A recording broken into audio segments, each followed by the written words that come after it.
An yi wata hira da Marco Rubio ya bayyana matsayar Amurka kan batun Taiwan da China, yana cewa Beijing ta fi son a samu haɗewar Taiwan da China cikin lumana maimakon amfani da ƙarfi.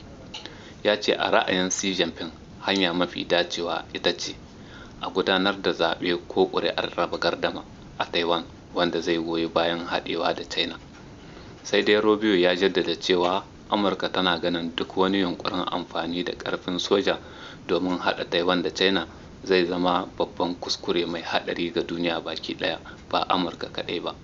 Ya kuma bayyana cewa manufar Amurka ita ce wato rashin bayyana cikakken matakin da za ta ɗauka idan rikici ya faru. Wannan dabara a cewarsa an daɗe ana amfani da ita domin hana ɓarkewar yaƙi da kuma kare zaman lafiyar yankin Asiya da duniya baki ɗaya.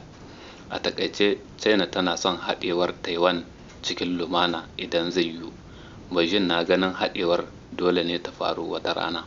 Amurka tana adawa da amfani da ƙarfi. Washington ta ɓoye matsayarta domin kaucewa rikici.